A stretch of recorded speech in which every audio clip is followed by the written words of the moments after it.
Abra a sua Bíblia em 2 Samuel, capítulo 12. Segundo livro de Samuel, capítulo 12. Eu gostaria que todos abrissem aí as Bíblias, celulares, tablets, para acompanhar a leitura da palavra de Deus.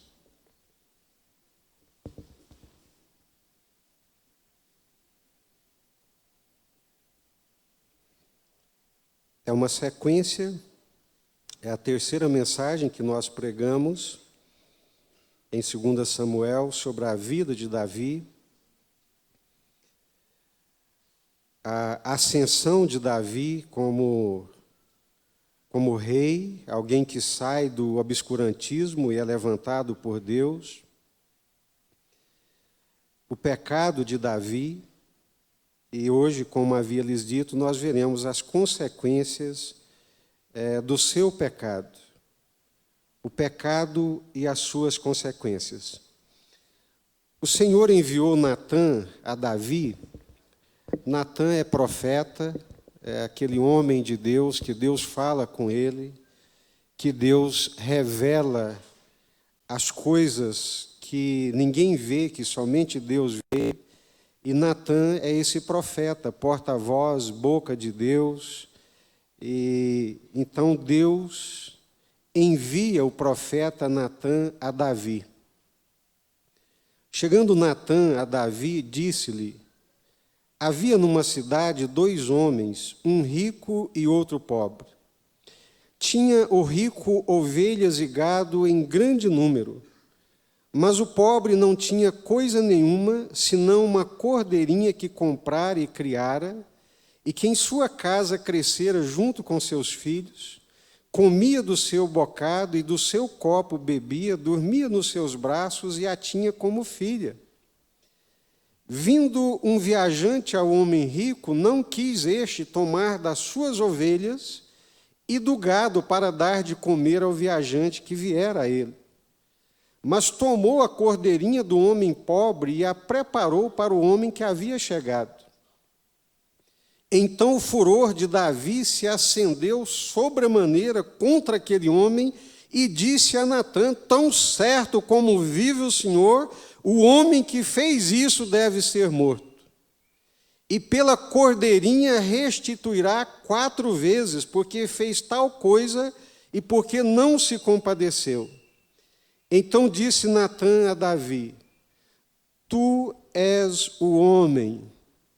Assim diz o Senhor Deus de Israel: eu te ungi rei sobre Israel, e eu te livrei das mãos de Saul. Dei-te a casa de teu senhor, as mulheres de teu senhor em teus braços, e também te dei a casa de Israel e de Judá. E se isto fora pouco, eu teria acrescentado tais e tais coisas. Por que, pois, desprezaste a palavra do Senhor, fazendo o que era mal perante ele? A Urias, o heteu, feriste a espada, e a sua mulher tomaste por mulher, depois de o matar com a espada dos filhos de Amon. Agora, pois, não se apartará a espada jamais da tua casa, porquanto me desprezaste, tomaste a mulher de Urias, o heteu, para ser tua mulher. Assim diz o Senhor: eis que da tua própria casa suscitarei o mal sobre ti, e tomarei tuas mulheres à tua própria vista e as darei a teu próximo, o qual se deitará com elas em plena luz deste sol.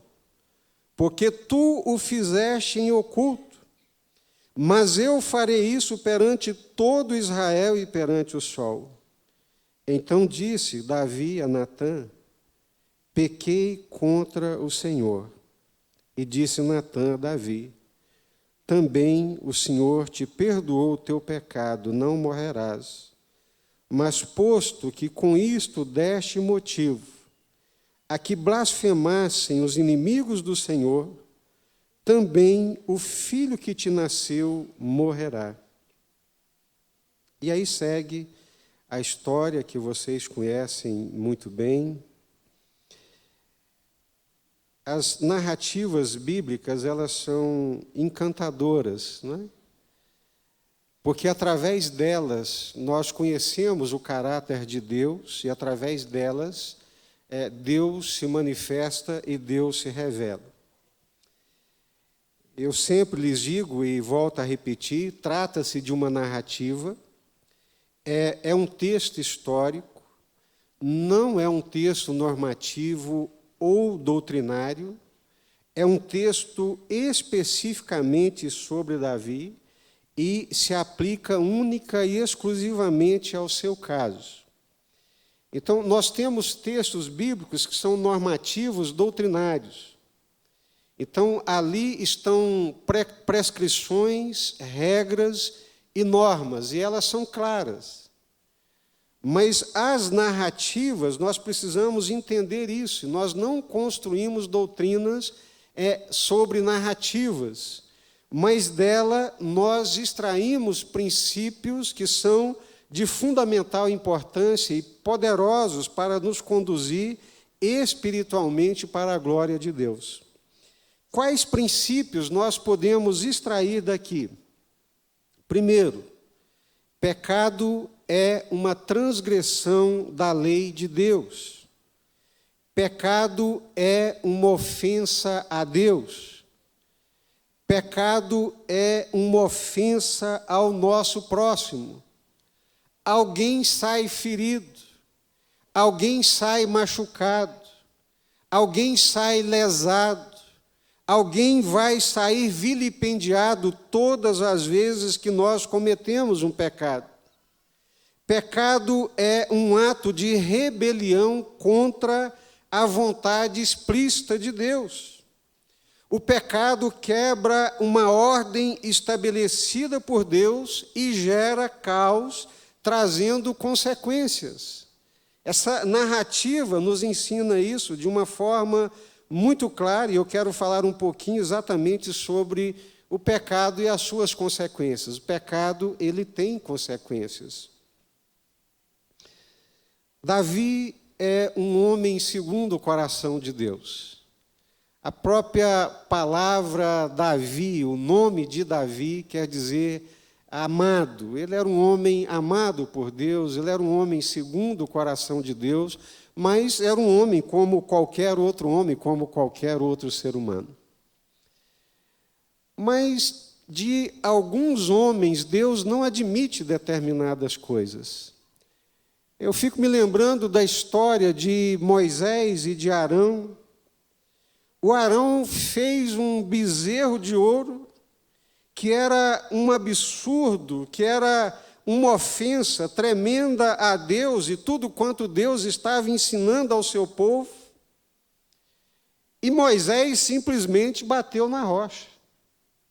E Deus não admitiu aquela atitude de Moisés, pela forma como Deus já havia se revelado a Moisés, pela maneira como Moisés conhecia Deus e Deus conhecia Moisés, pela intimidade que Moisés tinha com o Senhor, pelas coisas que Deus falava nos ouvidos de Moisés.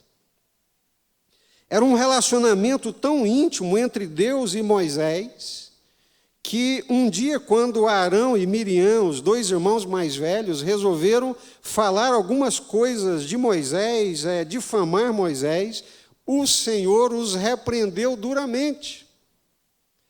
Deus perguntou para Arão e Miriam: vocês têm profetas aqui no meio de vocês? Sim, temos. Então pergunta a esses profetas como é que eu me comunico com eles, e eles lhes dirão que eu comunico com eles através de enigmas, através de sonhos. Mas não é assim com o meu servo Moisés, com ele eu falo face a face. Davi era esse homem que assistiu tão de perto à graça de Deus, o favor de Deus, o cuidado de Deus, quantos livramentos ele recebeu da parte de Deus. Quantos momentos ele sentiu a espada de Saul sobre o seu pescoço e Deus o livrou. Quantos momentos Deus teve que intervir na história de uma maneira sobrenatural, movendo situações políticas para poder livrá-lo de uma morte certa. Deus era com Davi. Deus amava Davi. Deus tirou Davi de trás da malhada e colocou ele adiante do rebanho. Deus tirou o menino que não era nem o primogênito da sua casa, mas era o menor dos menores dos menores, e o fez o maior da nação. E foi Deus, e foi o Senhor. Ele conhecia Deus, conhecia a palavra de Deus. Deus não lhe era um desconhecido. A justiça de Deus, os princípios de justiça de Deus não lhe eram ocultos. Ele conhecia a lei de Deus, ele conhecia a palavra de Deus. Mas, agora rei, rico, casa de cedro, poderoso, vencedor de batalhas, acha que pode se permitir algumas coisas e acha que pode se fazer algumas concessões que Deus não permite a qualquer homem, a qualquer ser humano fazer. Davi, como rei, e naquela época era permitido, Davi tinha muitas mulheres, bonitas, princesas, filhas de rei. Mas ele não podia ter a mulher do seu amigo, a mulher de Urias, porque Batseba era casada, Batseba tinha um marido, e tomar uma mulher casada, segundo a lei de Deus, segundo a palavra de Deus, é pecado, é transgressão da lei de Deus. E Davi conhecia essas verdades como ninguém. Basta ler os Salmos. Mas não obstante, tendo muitas ovelhas, tendo um rebanho muito grande, sendo muito rico, ele resolve tomar a única ovelhinha que aquele pobre tinha, que era a Batseba. Deus não é a favor, não compactua com nenhuma forma de injustiça. Por mais amado, por mais querido, por mais íntimo de Deus, injustiça é injustiça, pecado é pecado, iniquidade é iniquidade, é uma ofensa à justiça de Deus, à santidade de Deus, é uma ofensa à dignidade humana. Davi então olha para Batseba, vê que é uma mulher bonita, não leva em conta que ela tem um marido, que ela não pode ser tomada, não pode ser possuída por ele, e ele passa por cima de Deus, da vontade de Deus, da lei de Deus, da sua amizade com Urias, porque Urias era seu amigo, um dos seus valentes, que arriscava a sua própria vida por Davi. E de uma forma perniciosa, maldosa, que o nosso coração, que todo o coração humano sabe muito bem o que é isso, Davi então transgride a lei de Deus, Davi ofende, desonra o seu próximo, vilipendia a amizade, a devoção que Urias tinha com ele. É uma desgraça. Pecado é uma desgraça. E Davi, então, como bom político, excelente estadista, ele articula para que as coisas ficam escondidas e para que tudo se resolva politicamente e não resolve as coisas espiritualmente. Ele ajeita daqui, manda uma carta para o Joabe, e diz: olha, Você está em batalha com o pessoal, bota Urias na frente, quando a batalha estiver mais intensa, recua a tropa e deixa ele sozinho para que ele morra. Uma articulação. E Joabe, general, obedece ao rei, Urias morre, a Batseba fica de luto, e o Davi manda tomá-la como esposa, está tudo resolvido. Mas o texto diz que aquilo que Davi havia feito pareceu mal aos olhos do Senhor. Nós cremos que existe um Deus vivo que tudo vê. Nós não cremos que a vida é fruto do acaso. Nós não cremos, como os romanos e os gregos, na deusa Fortuna. Nós cremos num Deus vivo, num Deus presente, num Deus de amor, mas também num Deus de justiça. Um Deus que é contra toda e qualquer forma de injustiça. E Davi acha que está tudo resolvido, né? Oculta ali o seu pecado e acha que pelos arranjos, por aquele tabuleiro de xadrez político, tampa daqui, tampa dali, compra uma consciência ali, compra outra acolá, ele acha que está tudo resolvido. E passa-se um ano, o neném nasce, está tudo resolvido. Aí Deus deu-lhe esse tempo para que se arrependesse, não se arrependeu. Deus manda o profeta Natã. Gente, esse ministério de profeta é uma situação terrível. O Samuel, no dia que ele repreendeu o Saul pegou ele pelo manto e rasgou o manto dele. Agora, vai lá você dizer para o rei que o rei pecou, que o rei ofendeu, que o rei transgrediu. Está arriscando o pescoço. E o Natã chega, então, para contar para Davi, e o Davi, com a consciência tranquila, calada, ninguém falou mais nada, está tudo tranquilo, está tudo resolvido. E o Natã começa nessa metáfora, né, nessa parábola. Olha, rei, aqui no seu reino, aqui entre nós, aconteceu um fato lamentável, rei. Um homem muito rico e outro muito pobre. O rico tinha ovelhas e mais ovelhas a perder de vista, e o outro tinha gado, ovelhas, rebanhos e mais rebanhos, e um pobre que tinha uma única ovelha que ele trouxera para dentro de casa, dava-lhe de comer no colo, ela bebia do seu copo e era considerada como sua filha.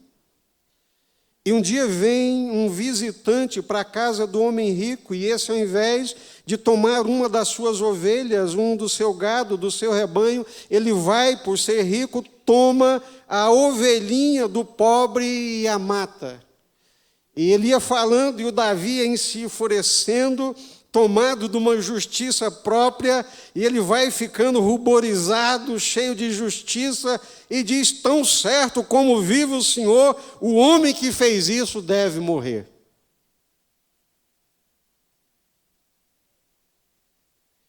Ele pôs a espada na cabeça de quem? Esse senso de justiça que valia para o outro, será que ele imaginava que não valia para ele? Quando nós julgamos o outro, na verdade, nós estamos julgando a nós mesmos, porque com a mesma medida que nós medimos o outro, não estamos medindo o outro, mas a nós mesmos. O homem, tão certo como vive o Senhor, o homem que fez isso deve ser morto. Então disse Natã: esse homem és tu, ó rei. Você mesmo pôs a sentença sobre você. Você mesmo se julgou. Tu és esse homem. Mas Deus é muito melhor do que você, rei. Deus não vai te matar. Você não vai morrer, porque o Senhor escolheu te perdoar. O Senhor escolheu ter misericórdia de ti. O Senhor, vamos fazer aqui um exercício de imaginação. Se Davi se assentasse no trono de Deus por um segundo, quem seria a pessoa que a destruiria? Ele mesmo. Se nós nos assentássemos no trono de Deus e contemplássemos na santidade de Deus quem é o ser humano, nós nos destruiríamos imediatamente.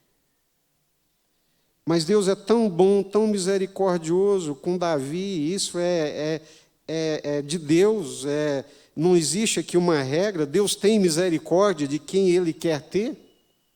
Deus ama quem Ele quer amar, Ele tem misericórdia e compaixão de quem Ele quer ter misericórdia, e Davi achou graça e misericórdia aos olhos de Deus. E Deus, então, teve misericórdia de Davi. Versículo 10, Deus perdoou Davi, mas as consequências do pecado ficaram. Versículo 10, agora, pois, não se apartará a espada jamais da tua casa. Porquanto me desprezaste e tomaste a mulher de Urias o heteu para ser tua mulher. Assim diz o Senhor, da tua própria casa suscitarei o mal contra ti, e tomarei tuas mulheres à tua própria vista, e as darei ao teu próximo, o qual se deitará com elas em plena luz deste sol. O que você fez em oculto, eu vou fazer perante todo Israel e à luz do sol. Então disse Davi, pequei contra o Senhor. E disse Natã, também o Senhor te perdoou. Você não morrerá. Mas posto que com isso deste motivo a que os inimigos do Senhor blasfemassem do Senhor. Que inimigos são esses, meus queridos? Ninguém sabia do que havia acontecido, estava tudo escondido, estava tudo velado, estava tudo tampado. Natã ficou sabendo porque o Deus que tudo vê lhe revelou. Quem são esses inimigos de Deus? Mas posto que com isto deste motivo a que blasfemassem os inimigos do Senhor, não são os inimigos de Davi, mas são os inimigos do Senhor.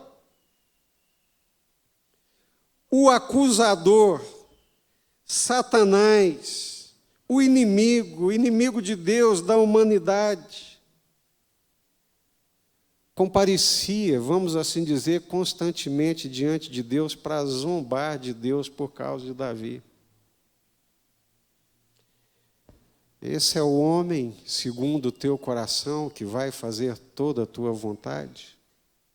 Não tem jeito, homem nenhum jamais vai conseguir viver o padrão que o Senhor estabeleceu. O Senhor estabelece um padrão que nenhuma das tuas criaturas conseguem atingir. Então, Davi, você deu ocasião, não para que os meus inimigos fossem julgados, mas você deu ocasião para que eles de mim zombassem. Aí vem as consequências do pecado. Abra sua Bíblia lá no Salmo 32. Salmo 32.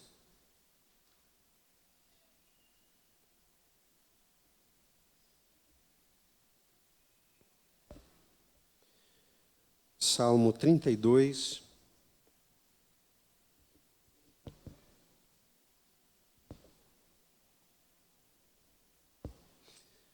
Bem-aventurado aquele cuja iniquidade é perdoada, cujo pecado é coberto. Bem-aventurado o homem a quem o Senhor não atribui iniquidade e em cujo espírito não há dolo. enquanto calei os meus pecados, envelhecer os meus ossos pelos meus constantes gemidos todo dia. Uma das consequências do pecado não confessado, não arrependido, são as doenças psicossomáticas decorrentes do sentimento de culpa. Enquanto calei os meus pecados, envelhecer os meus ossos pelos meus constantes gemidos todo dia. Porque a tua mão pesava dia e noite sobre mim, e o meu vigor se tornou em sequidão de estio. A energia vital, a vitalidade, o sentido da vida, a força para viver se esvaiu, drenada pelo pecado oculto, pelo escondido. Assombro e medo estão presentes numa consciência perturbada pela culpa. Ansiedade, medo, perturbações, como diz o autor de Hebreus. E, além de tudo, sofrer debaixo das acusações de Satanás por causa da transgressão cometida. As consequências do pecado de Davi trouxe consequências duras e terríveis para ele e para a sua família. A espada não vai sair da sua casa. O que você fez em oculto vai ser feito na sua casa à luz do sol.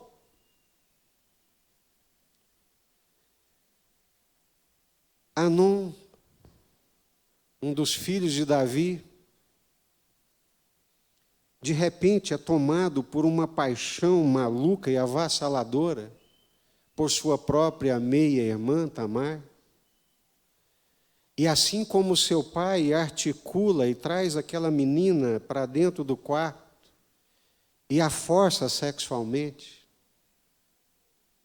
olha só o que começa a acontecer no meio daquela família. E quando o irmão de Tamar, Absalão, fica sabendo que Anom havia feito isso com Tamar, a sua irmã, ele articula e diz: eu vou matar o Anom. Minha irmã, fica caladinha, não grita não, deixa para lá, tudo vai se resolver.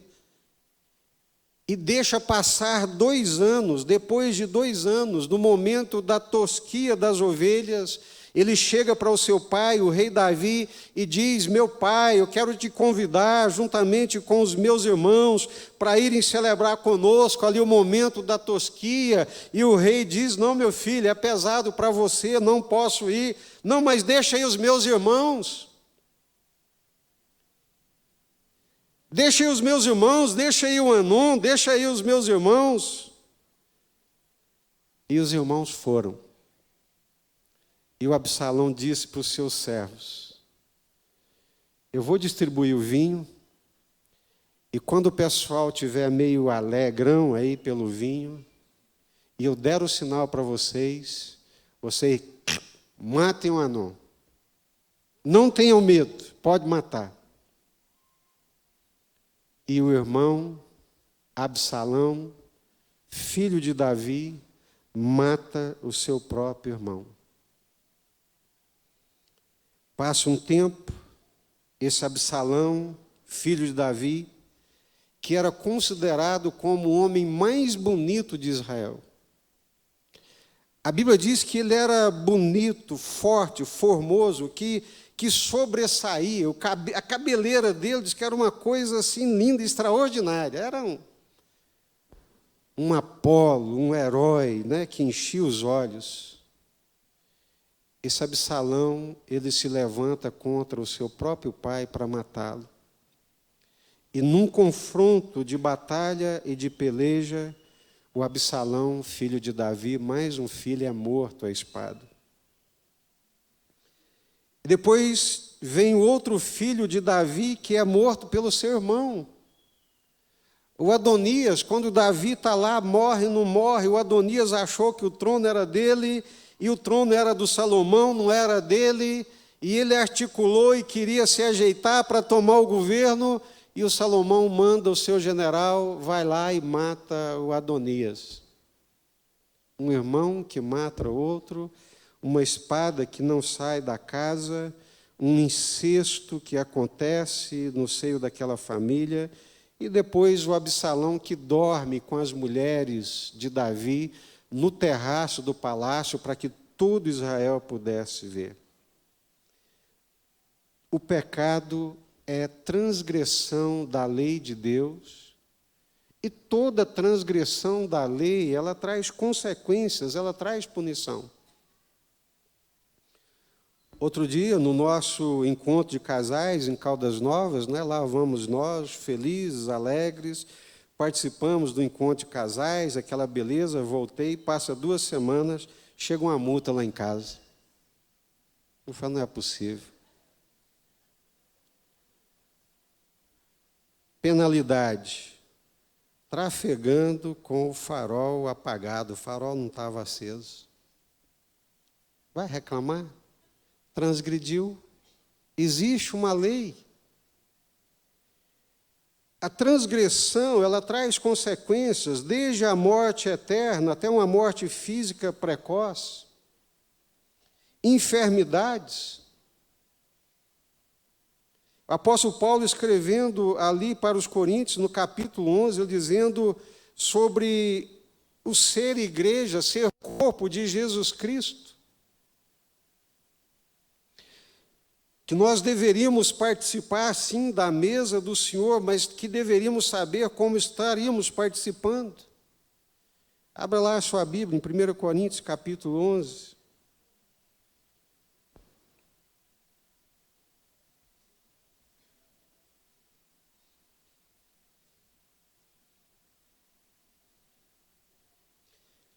Primeira Coríntios, capítulo 11, a partir do versículo 27.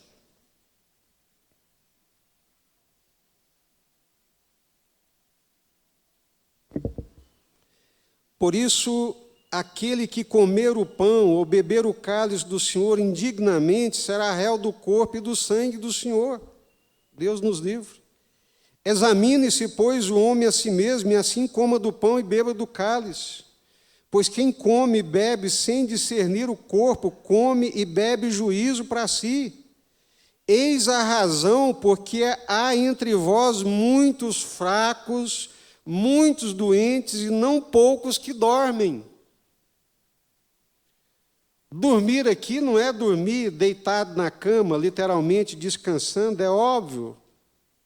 É uma referência metafórica à morte. Eis a razão porque há entre vós muitos fracos e doentes e não poucos que dormem. Lá em Apocalipse, capítulo 2, no versículo 20 em diante, Apocalipse, capítulo 2.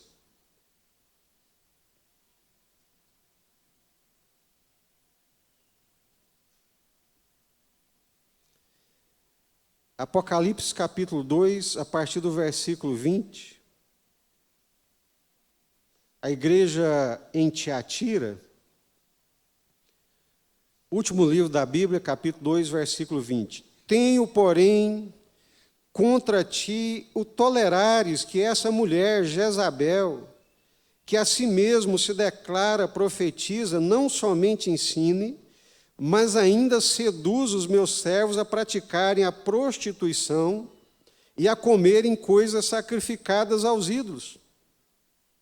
Dei-lhe tempo para que se arrependesse. Ela, todavia, não quer arrepender-se da sua prostituição. Eis que a prostro de cama, bem como em grande tribulação os que com ela adulteram, caso não se arrependam das obras que ela incita. Matarei os seus filhos, e todas as igrejas conhecerão que eu sou aquele que sonda mentes e corações, e vos darei a cada um segundo as vossas obras.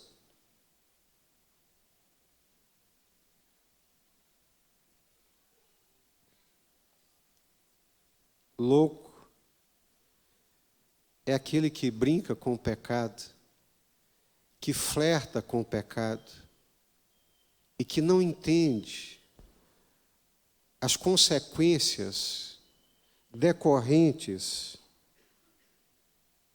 de uma vida distanciada do temor de Deus. Deus não se deixa escarnecer. De Deus não se zomba. Aquilo que o homem semear, isso também ele colherá. Nós precisamos entender isso, irmãos. Nós precisamos entender que existe Deus, que existe justiça de Deus, que existe uma ordem de Deus, que existe verdade de Deus, e quando essa ordem ela é quebrada, ela traz consequências. Nós precisamos entender isso.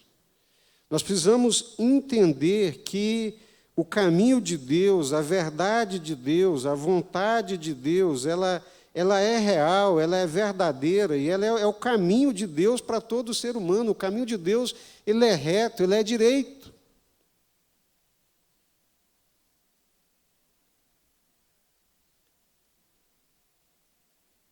E que coisas espirituais, elas não são tratadas politicamente nem psicologicamente, elas são tratadas espiritualmente. Elas podem trazer todas essas consequências, como nós vimos que trouxeram.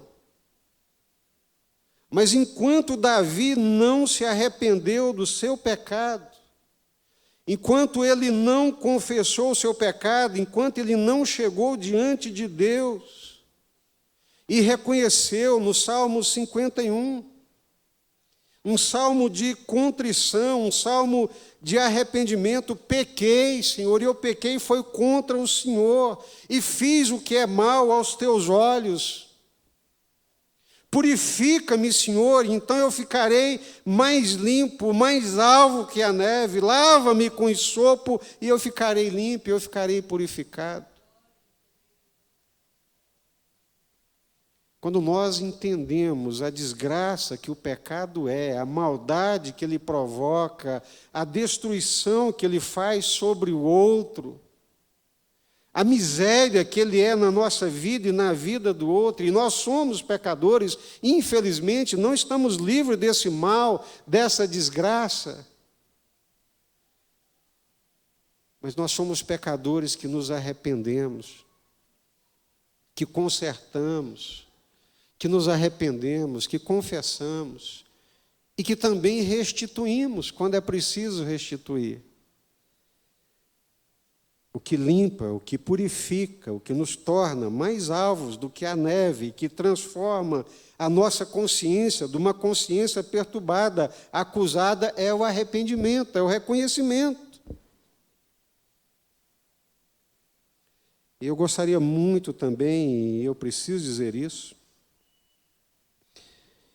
que nem todo sofrimento é consequência do pecado.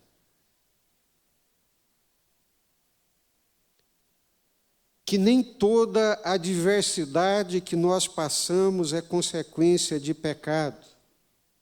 Nós não podemos fazer essa correlação, principalmente para a vida do outro. Se não fazemos para a nossa, muito menos para a vida do outro. Ou nós nunca lemos o livro de Jó? Nós precisamos entender, então, que estão presentes na Bíblia Sagrada a gratuidade, a graça de Deus, mas também a retribuição, a consequência positiva ou negativa pelos nossos atos. Os amigos de Jó espremeram Jó, dizendo: Jó, você está doente, você está nessa miséria, perdeu tudo, confessa, qual é o seu pecado, Jó? Que isso, gente, eu não pequei. E não tinha pecado realmente. Então nós não podemos fazer essa correlação, muito menos para a vida do outro, mas nós precisamos avaliar a nossa vida constantemente, entendendo que o pecado ele é uma ofensa a Deus e que ele traz duras e severas consequências. Assim como Davi, ele usou a espada, a consequência foi a espada. Assim como Davi humilhou e desmoralizou sexualmente, ele foi humilhado e foi exposto. O Jacó enganou e foi enganado. Ele enganou o pai, enganou o irmão. Chegou lá na frente, Deus pôs o Labão na vida dele, um sogro que era muito mais esperto do que ele, e lhe passou a perna várias vezes. Às vezes Deus nos dá do próprio remédio amargo para nós nos arrependermos e entendermos o mal que nós fizemos para o outro. É mal, o pecado é destrutivo, o pecado destrói. Amém? Vamos orar?